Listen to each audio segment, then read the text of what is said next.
प्रवर्तन निदेशालय यानी ईडी ने multi level marketing company Amway India enterprises private limited के खिलाफ बड़ी कार्रवाई की है।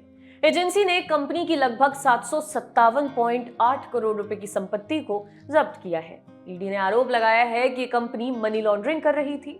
इसे पिरामिड फ्रॉड का नाम दिया गया है। जब्त की गई संपत्ति में तमिलनाडु के डिंडिगुल जिला स्थित एमवे की फैक्ट्री बिल्डिंग, जमीन, plant, machinery, vehicles, bank accounts और फिक्स्ड डिपॉजिट यानी एफडी इत्यादि शामिल हैं। इन संपत्तियों को जब्त करने का मतलब है कि इन्हें ना तो ट्रांसफर किया जा सकता है और ना ही परिवर्तित किया जा सकता है। इंडिया टुडे की रिपोर्ट के मुताबिक ईडी ने एमवे कंपनी की 411.8 करोड़ रुपए की अचल और चल संपत्ति तथा 36 बैंक अकाउंट्स में जमा 345.9 करोड़ रुपए को जब्त किया है। ये कार्रवाई prevention of money laundering act के तहत की गई है। खबर के मुताबिक इस योजना या फ्रॉड को पिरामिड का नाम इसलिए दिया गया है क्योंकि इसकी कार्यशैली पिरामिड के आकार की होती है, जहां शीर्ष पर एक बिंदु से शुरू होकर ये नीचे तक फैलता जाता है। ऐसी योजनाओं के तहत निचले स्तर से पैसे इकट्ठा किए जाते हैं और ये शीर्ष पर जमा होता जाता है। ईडी ने अपनी मनी लॉन्ड्रिंग जांच में कहा है कि Amway company multi level marketing यानी एमएलएम नेटवर्क की आड़ में पिरामिड फ्रॉड चला रही थी।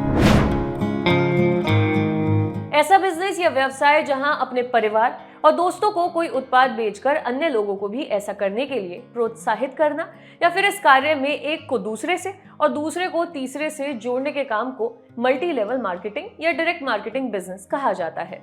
आरोप है कि क्षेत्र में कुछ काम फर्जी तरीके से किए जा रहे हैं।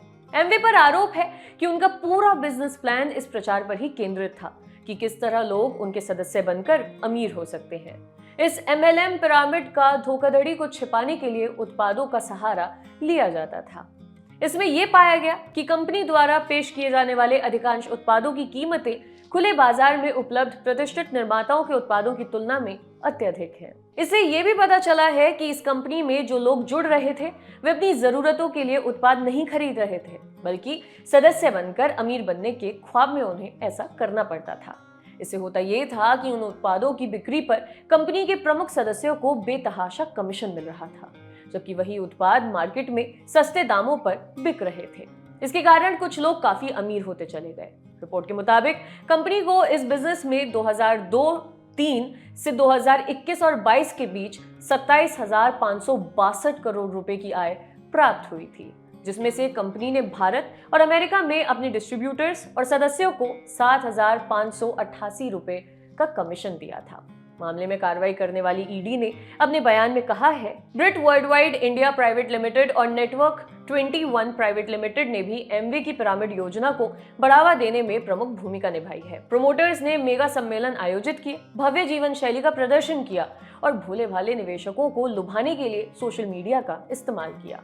वहीं एमवे इंडिया ने एक बयान में कहा है कि ये कार्रवाई साल 2011 की जांच के संबंध में थी और कंपनी विभाग के साथ सहयोग कर रही है। कंपनी का कहना है कि वो समय समय पर ईडी द्वारा मांगी गई जानकारी साझा करती रही है। आपके लिए खबर लिखी थी हमारे साथी धीरज ने। मैं हूं अर्शिता। देखते रहिए दी लल्लन टॉक। शुक्रिया।